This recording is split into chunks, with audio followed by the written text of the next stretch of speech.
As I mentioned in my opening comments, the CFTC is very honored to have with us our colleagues from the European Commission here today.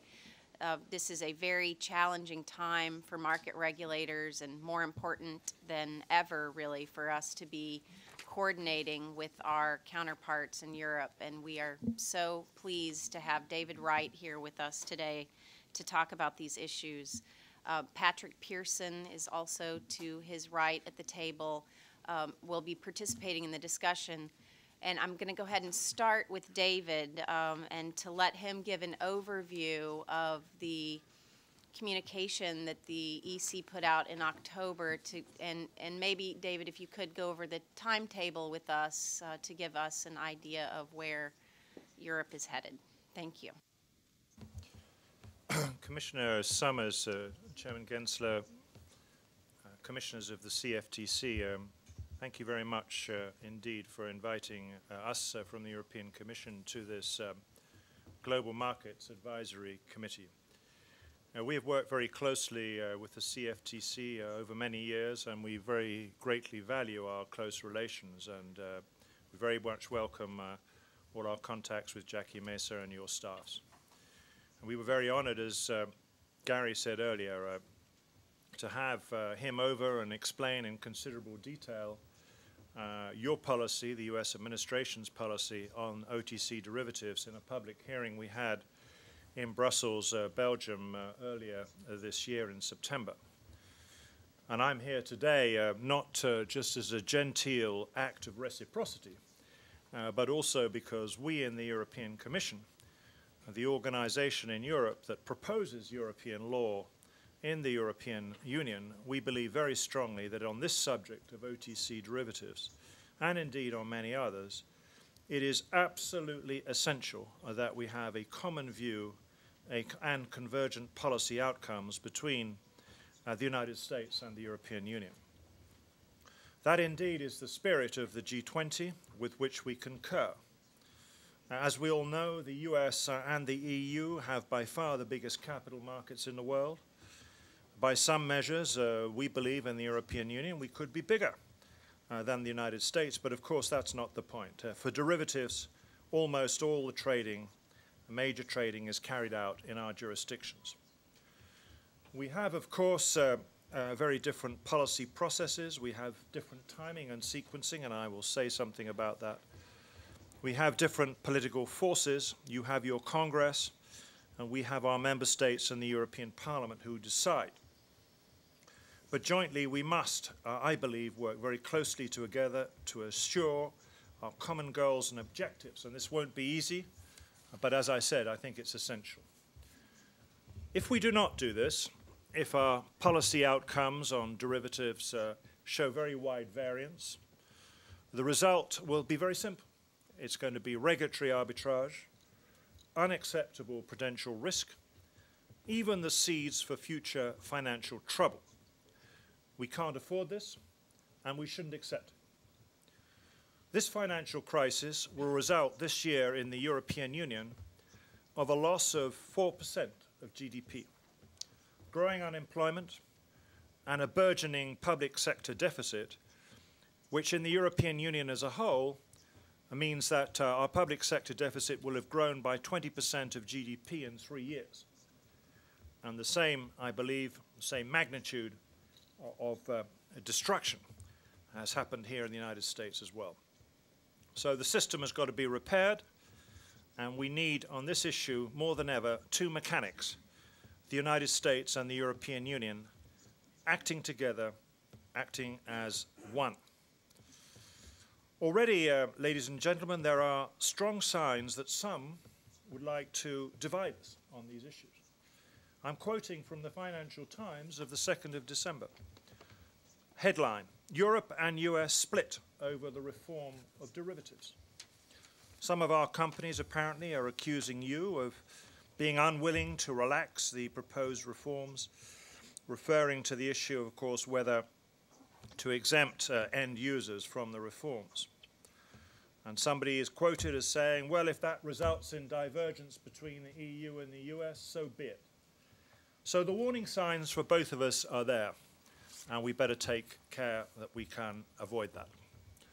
Let me briefly set out the goals we have with our forthcoming OTC derivatives reform package, the timing as far as I know it, and let's focus on some of the difficult issues where our convergence will be most tested. Now, we made a major policy statement on derivatives on October the 20th. This document has been distributed to you in your package here.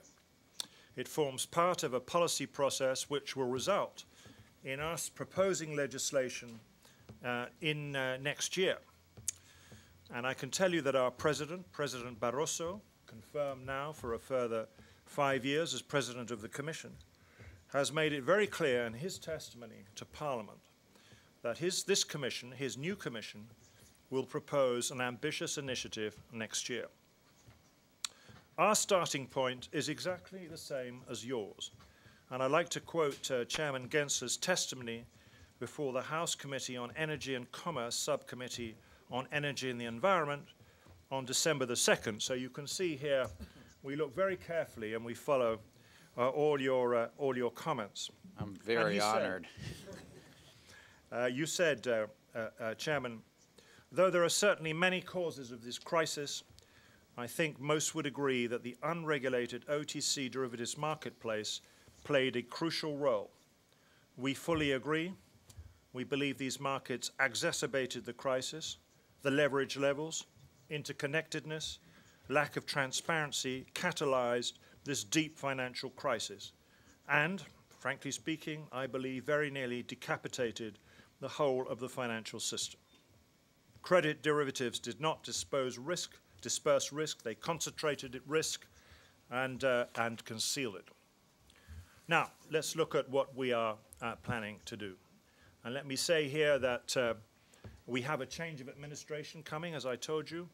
We have a new commissioner for the internal market and financial services who will take office, if all goes well, on the 1st of February next year. That is Michel Barnier from France. But we have a strong presumption that the policy I'm about to outline to you will form the core of our thinking in the months ahead. First of all, in terms of general considerations, we are talking about a paradigm shift. We're not going to tinker around the margins while Rome burns. We want a comprehensive policy, we want strong international cooperation, and we will include the non-financial part of the industry.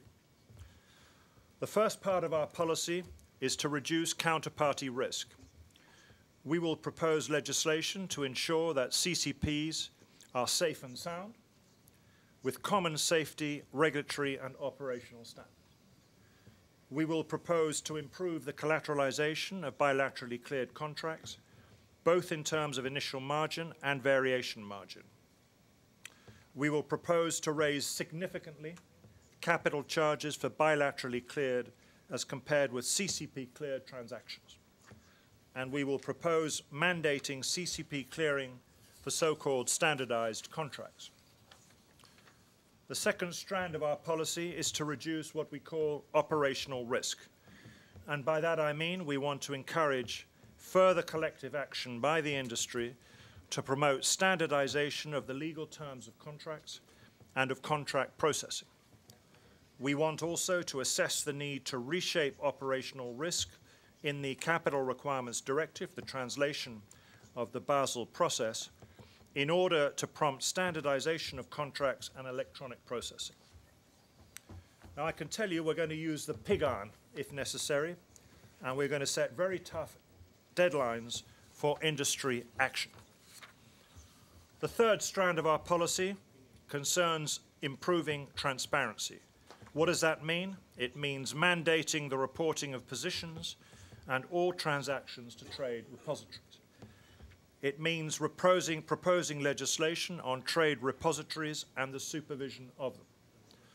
It means mandating trading of standardized derivatives on organized trading venues, and it requires improving and increasing pre- and post-trade transparency as part of the upcoming review of our Investment Services Directive, so-called MiFID today. And this is for all derivatives markets, including commodity derivatives. The fourth part of our policy is to strengthen market integrity and oversight. What do I mean? I mean curbing insider dealing and market manipulation by extending our market abuse laws.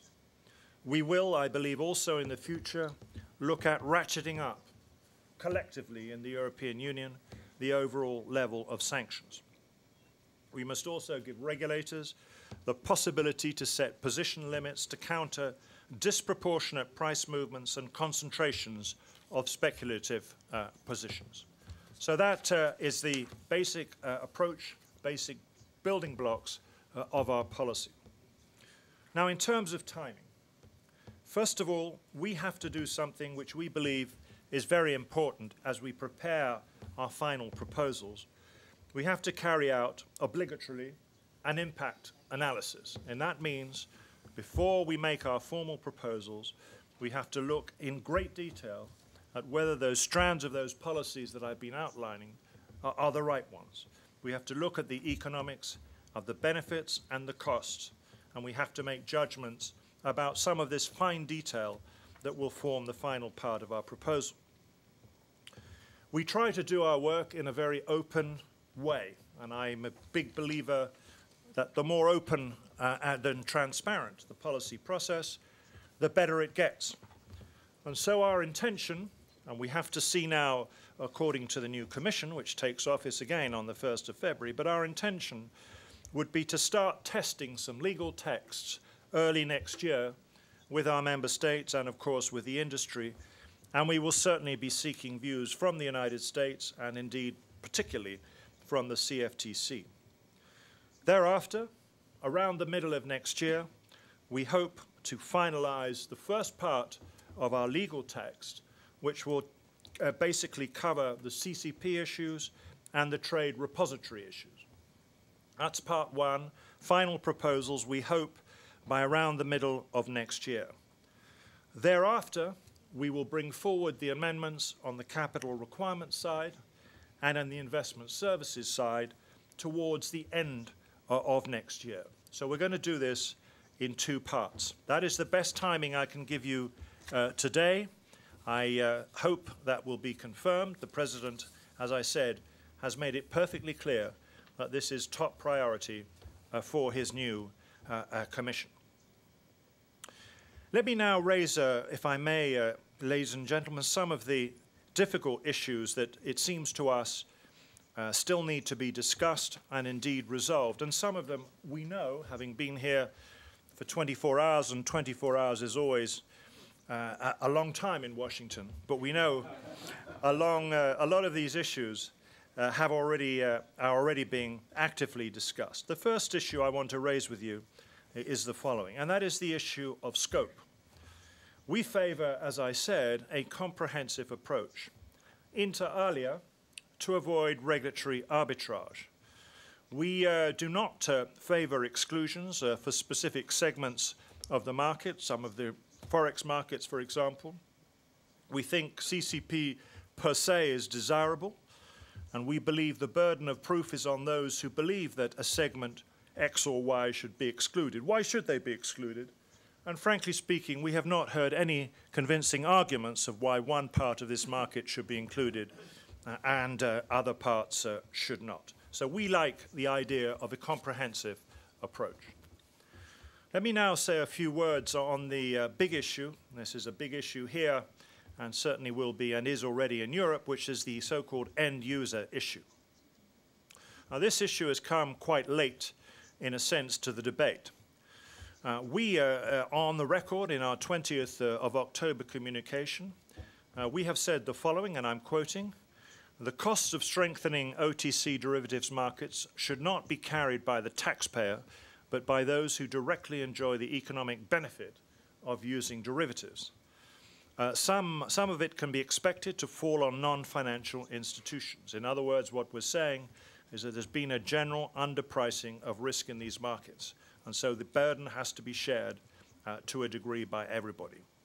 We've said that we're going to carry out a full impact analysis on how we allocate these charges. We recognize that most, and I'm quoting here, most non-financial institutions are not of systemic importance.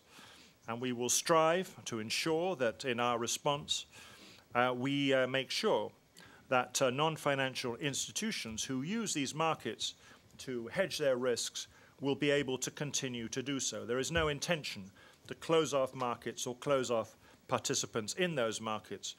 But what is clear here is that we are not going to try, we will not accept a policy which is full of the holes of an Emmental cheese. We do want to make sure that we have a consistent approach across all segments.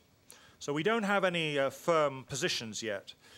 Some of the questions were going to be very important that we have to answer is how to separate the end users that are purely managing risk from those who are managing speculative positions.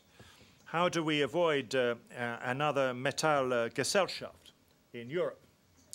How do we avoid regulatory arbitrage allowing financial firms to shift their risks into the unregulated area of oversight? In other words, we want to avoid the build-up here of another new shadow financial system. And how do we achieve this same objective in the United States and Europe? Because we're going to have we have different legal instruments, and at the moment we have different legal definitions, and your definition of the major swap participants, the MSPs, is going to be very important in shaping that argument. The third issue which preoccupies us in a technical sense is the future role of the CCPs. We fully share the view that it should be mandatory to clear so-called standardized, clearable derivatives through CCPs. Indeed, the G20 has fully agreed that. But who is going to decide on what is so-called standardized or clearable? The regulators, the CCPs, both? How? Should the CCP not be able to decide whether it thinks product X or Y could be cleared safely?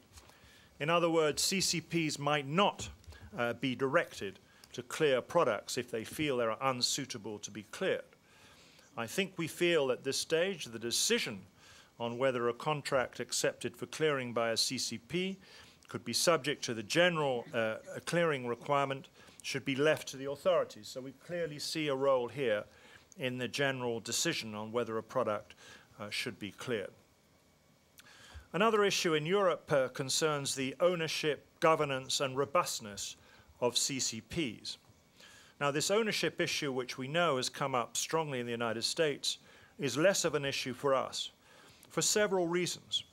First of all, we don't necessarily think that excluding some dealers from ownership of CCPs is necessarily the right policy. There could be very strong incentives for those dealers who do own CCPs to make sure that the CCPs are efficient and indeed safe and sound. But that's one argument. A second argument for us is basically my institution doesn't determine the shape or composition of companies. We do not determine ownership in any activity that we carry out in the European Commission, and indeed it's against our treaty. Member states can decide the types of structures they want for the CCPs. Now, we are concerned in Europe that any movement towards clearing, and we all support that, should be robust enough to withstand any financial Armageddon. There are and will be more systemic institutions, and we have in Europe not just one, but several CCPs, as many as 8, that could be clearing this business, clearing trillions of dollars and euros of various derivatives. So who should be the regulator and supervisor here? What role for the CCP Risk Committee should we see? And indeed, should there be a backstop if there is difficulties and trouble in a CCP? Something, of course, I know that is very unpopular to contemplate, something that's very present in your discussions in Congress, but it's an issue we have to look at. I noted that Jerry Corrigan, who's immensely knowledgeable about these matters, has suggested that CCPs should be placed there should be enough safety in CCPs that if two major participants fail, the system can still continue and not collapse. So what is fail-safe? How do we define that? And how will the default mechanisms work, both in the CCP, and let's think about even more complex issues between CCPs, not necessarily just in Europe, but a default mechanism between a European CCP connected with a US CCP. Who's going to call that? Who's going to make those decisions? And we have other issues in Europe that perhaps you do not have here in the United States.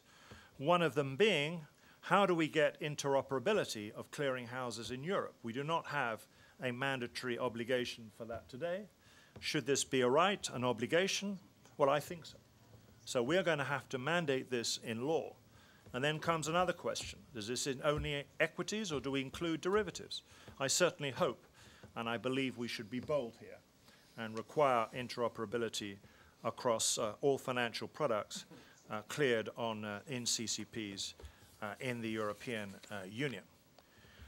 Ladies and gentlemen, we have other issues before us, issues of definition, issues of data reporting and data protection, issues of margin requirements and margin and position segregation. We've been hearing about that already very interestingly today. I come back to my basic point here. This issue is of tremendous importance for both the European Union and the United States. We are going to go the extra mile to try and converge our positions with you, with that positions emerging in Congress, as far as we can. I believe that's right. We believe that we will end up with safer financial markets, markets that will grow with a degree of safety they did not have before. And I believe there's almost an ethical duty, and I say that very strongly, between us to try and get this legislation to converge to the maximum extent possible. And once again, Commissioner Sommers and Chairman Gensler, thank you very much for giving us the opportunity to put forward our views on these crucial matters in Washington today.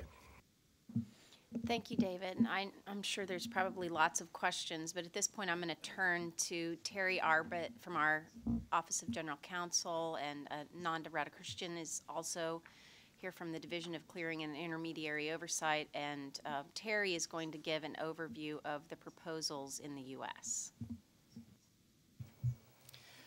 Thank you, Chairman Sommers, Chairman Gensler, and Commissioners. I'll try to be relatively brief so that we can leave more time for discussion among the committee members.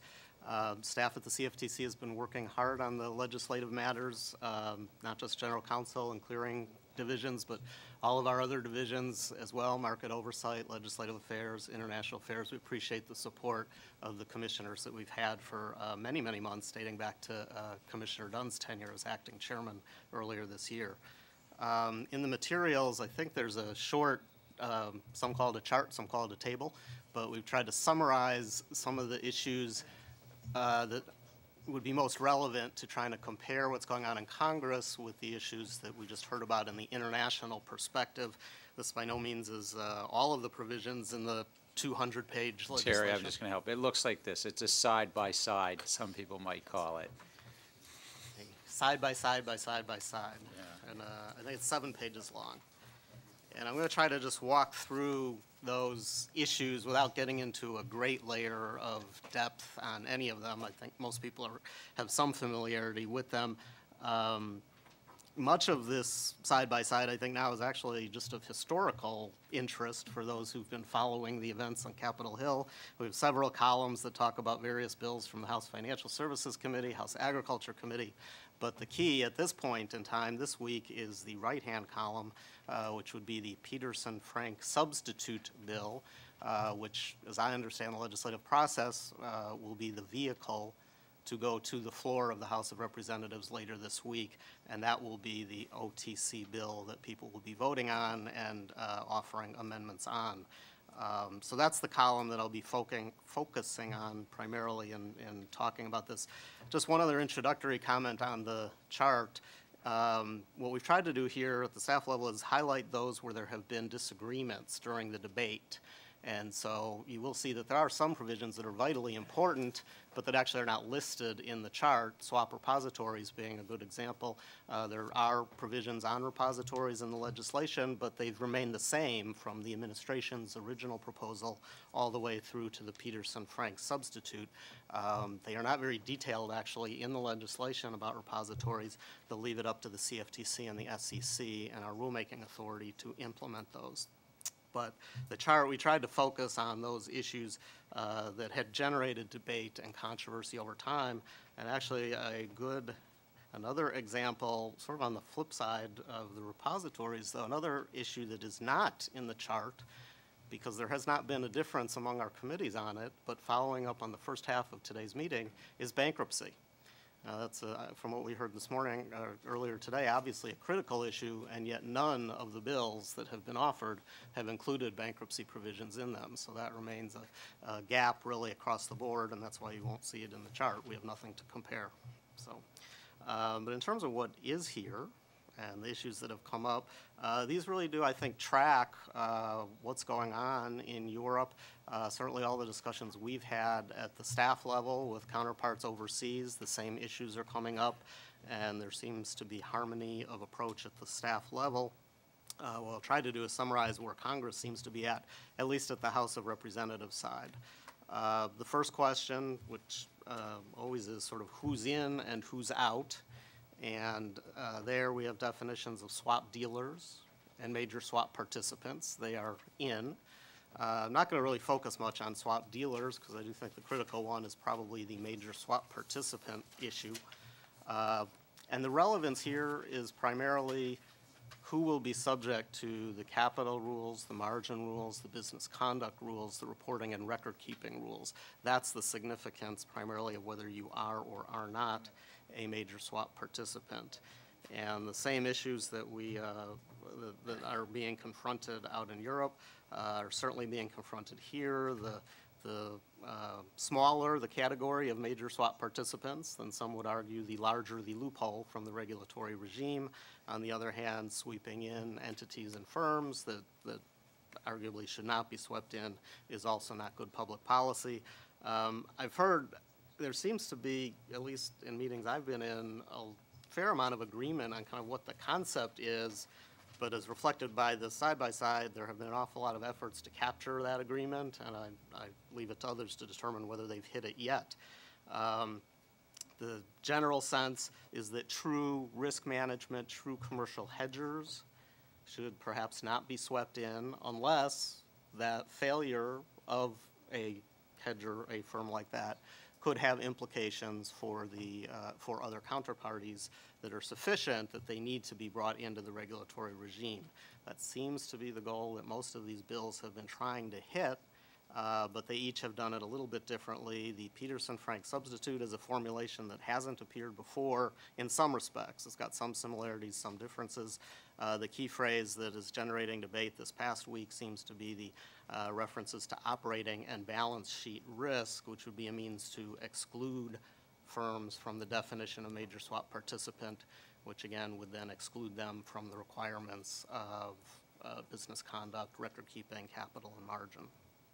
So that's the general issue of who's in, who's out. We then get to a couple of issues, the clearing requirement and the transaction execution requirements, which are critical to the entire regime. Again, first on clearing requirement, there does seem to be the general consensus that as many transactions as possible, as many swaps as possible should be cleared.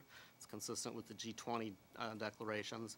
But we have the same questions here. Who is going to decide what is clearable and what are going to be the standards for making those decisions? And again, if you just look across the columns of this chart, there have been a lot of proposals fashioned to do that. The current version, the Peterson-Frank substitute, does not specifically rely on notions of standardization, but it does have the concept of an active role of the regulatory agencies, the CFTC and the SEC. The regulators will determine whether a swap must be cleared based on various factors that would be in the legislation, and that can be done either at the request of a clearinghouse or at the agency's own initiative. But there does have to be a regulatory determination that a swap must be cleared in order for it to go forward. You then get to the issue of it's a clearing requirement, but what exceptions are there to the clearing requirement? And this is what we were just talking about, the so-called end user exception. It's similar to the major swap participant definition issue, but a little bit different. This goes to the question of who must clear their swaps. It's not so much the question of who's subject to capital and margin requirements. The question is, should there be any exceptions to the clearing requirement, and if so, how extensive should they be? Certainly some have argued that there should be no exceptions at all. Others have argued that there may be a room for some exceptions as long as they are narrowly tailored to try to capture purely commercial firms. Again, I think where the Peterson-Frank substitute comes out is, again, the critical language probably about balance sheet risk and operating risk. There's also a sort of odd requirement to staff here that in order to take advantage of the exception, there has to be a notification to the CFTC of how a non-dealer or non-major participant addresses its obligations with non-cleared swaps. There's actually no requirement that we do anything with that. We don't have to decide anything. We simply have to be notified of it in order for the participants to take advantage of the end user exception.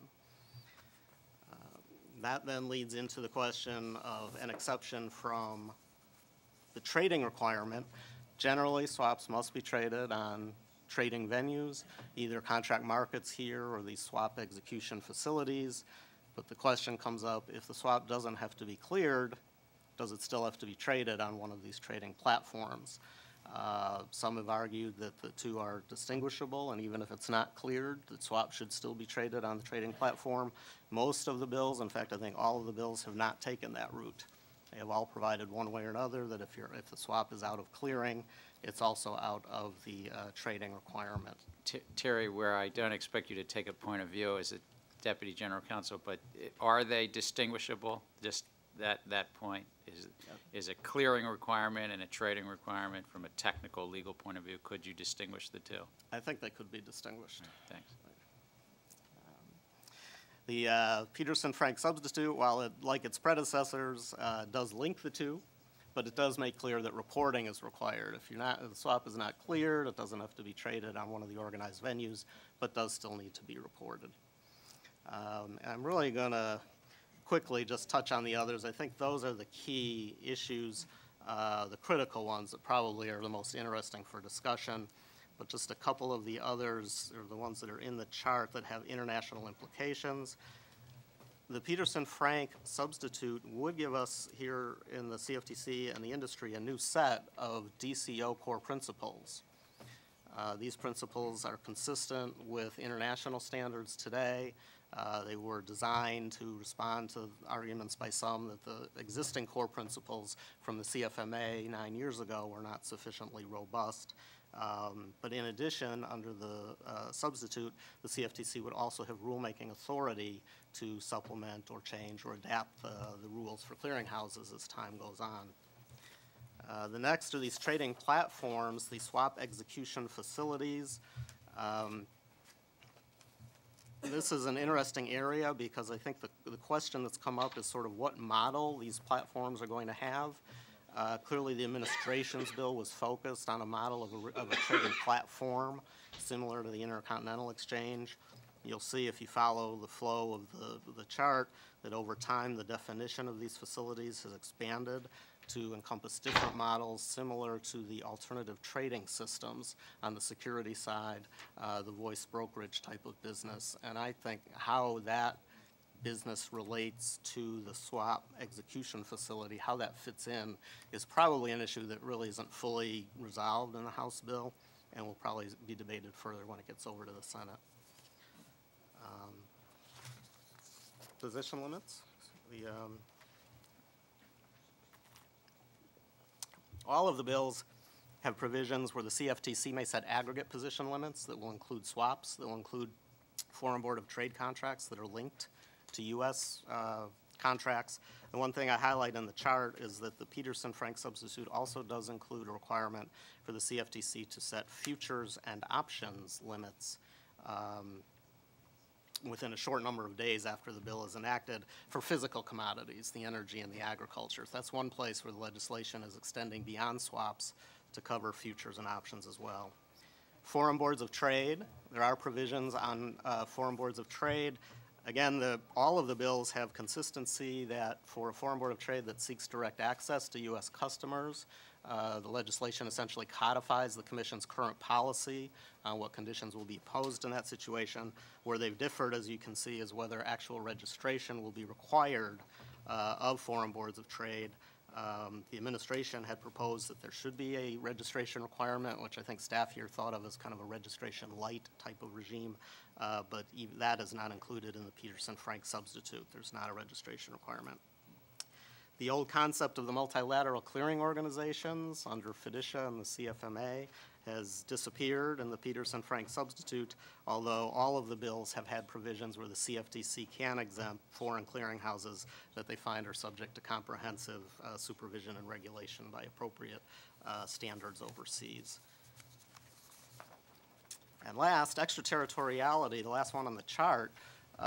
Concerns were voiced because neither the administration bill nor any of the others leading up to it had actually explicitly addressed the application of the statute to activities overseas.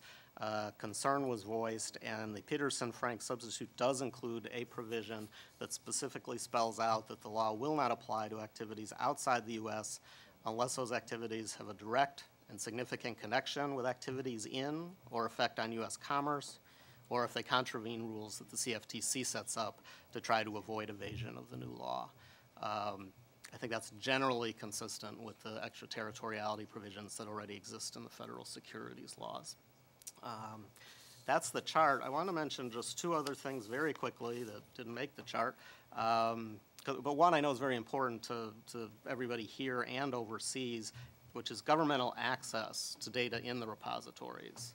And the legislation is very clear that data that is in a U.S. repository is available to foreign financial supervisors, foreign central banks, and foreign ministries, subject to the confidentiality provisions that are in the Commodity Exchange Act already to protect futures and options type of information.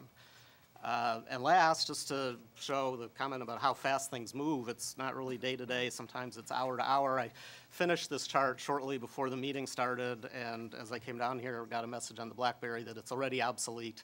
There have already been further changes, so I stand by my analysis, at least until it changes. But they did, the current version of the Peterson-Frank substitute does include a provision relating position limits, that the CFTC shall strive to ensure that trading on a foreign board of trade will be subject to comparable position limits, and any limits here will not cause price discovery in the commodity to shift to trading on the foreign board of trade. So that's currently in the Peterson-Frank substitute. I think that was a quick run through the general international highlights, and I'll stop so that we can get to the discussion.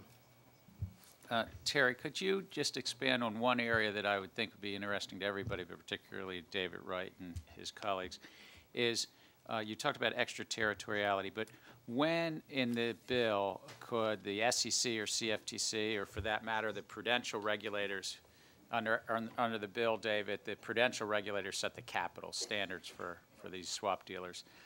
When could the SEC, CFTC, or prudential regulators rely on foreign regulators, because the 12 or so largest financial firms that are swap dealers are all global in nature? When could we rely on them with regard to intermediaries? When could we rely on them with regard to clearinghouses and swap execution facilities? And maybe three different answers, I don't know. You might want to hit the button. Thank you. One of the answers I'm not sure I'm entirely sure about. There are provisions for the CFTC to exempt clearinghouses and the swap execution facilities. We could exempt these entities if they're regulated by the SEC or by a foreign regulator. That's that language I was talking about. If we find there's comprehensive supervision and regulation by appropriate regulators in the home country of the clearinghouse or the execution facility, then the CFTC may grant an exemption. It's not automatic. So it's comprehensive, appropriate regulation, and then we can grant it. How about Right. the intermediaries? That, you know, there were versions of the bill that did not include that for intermediaries. It was for the trading platforms. I think that's the case in the final, but I will need to look at the final and make sure of that. But there were versions of the bill that drew that distinction, that not the intermediaries, but the exchange platforms and clearinghouses.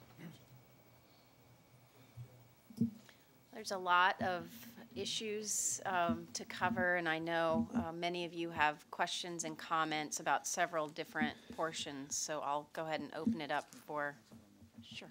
I just want to thank Terry Arbit and everybody in the legal staff. It's just an amazing job that, and Dan Berkovitz, who's here too. I mean, providing this type of document for this meeting, but well beyond that, providing technical assistance to the House, the Senate, Republicans and Democrats alike. It's just remarkable what you guys have been doing.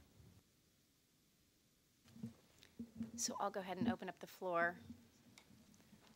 Jiro? Hi, my name is Jiro Kochi. Mr. Wright, just for clarity, I should say I represent about 400 end users, so we may have to agree to disagree. But you made a point in your document about how credit may have been undercharged as a result, and some of it was clearly evident in the financial crisis. And then in your opening statement, you mentioned that end users should pay for the cost, I guess, of the privilege of using this derivative market. I guess I'm trying to understand how you can clarify why the cost should go up. So if I look at, there's 200 swap dealers in the marketplace in ISDA, they're clearly making some profits from entering into derivatives.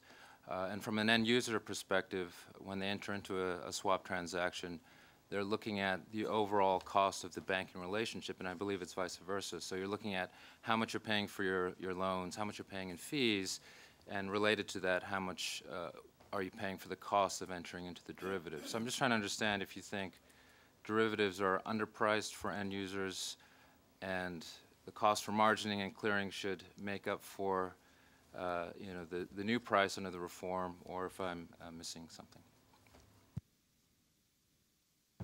Well, in our paper, and that's our only official position, what we clearly state here is that we want these markets, we want risk to be priced properly. Now, I think it's a fairly heroic assumption to make that in these markets risk has been priced properly. You may say that. I think we fundamentally disagree. And if, as we all, I think, agree on the policy side that we want to drive more of this business to be cleared, drive it onto exchange, make it more transparent, et cetera, if that is going to require more cost and a higher price for non-financial firms, then we think that is correct. We think that is entirely correct. And we believe that the benefits of that public policy will result in something that's pretty precious, and let's not forget the value of that, which is called financial stability. And let us not forget that this financial crisis, let me talk about the European Union here, where so far we have authorized expenditures to bail out the banking system to the tune of 31% of GDP. Not all of that has been used. Actually, we've used 12%. So there's something very seriously wrong here. I think we all know that. And some of that, not all of it, but some of it, we think has been because the pricing of risk in these markets has not been entirely correct. So this policy is going to possibly result in more costs for hedging positions. We've made it very clear that we do not want to cut off bilateral trading or bilateral custom-made derivatives. But again, we think that the risks require more capital to be posted. We're going to change our capital requirements directive to make sure that that is the case. if firms, whether they're whether they're dealers or market participants, decide that's what they want, a non-financial firm, so be it. But the cost will go up, and the cost, we think, has to go up in order to make the system safer. So, you know, there's a fundamental question here.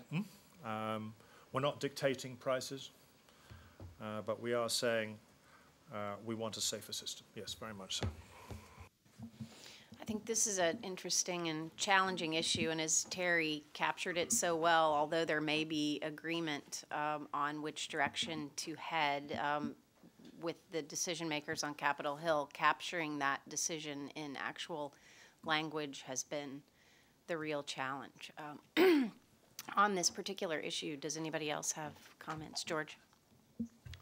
If the cost to the end user is going up because of the posting of margin, that could be offset through the transparency and the execution rules that much better executions become available. Or were you talking about specifically assessing some sort of charge to the users? I think it's clear that we think that as more and more trading goes on exchange, then you would expect over time those additional costs I was referring to should decline. That's clear. But I've outlined a policy here which we believe is the right one, and we believe may and is likely to require and result in additional cost. Now the issue then becomes, and this is the big issue you're debating, and we've just heard from your general counsel about who's in and who's out of this system. And we've noted very clearly what paragraph 4, talking about this triple cumulative conditionality about who's going to be inside this system and who's not. We will be looking at that as well. We have I think an a priori view that we want the exemptions to be extremely narrow, because we have a view, maybe wrong, but we have a view that if we have an open-ended system here, basically we'll end up with arbitrage and another shadow system with all the danger that will result in. So again, I think it's too early to say how these economic effects will play out. We're going to analyze this very carefully, and as we design our exemption regime, if we have one, but let's assume we have one, we haven't said we're not going to have one, we want to make sure that these new disciplines and their new disciplines apply as widely as possible. David?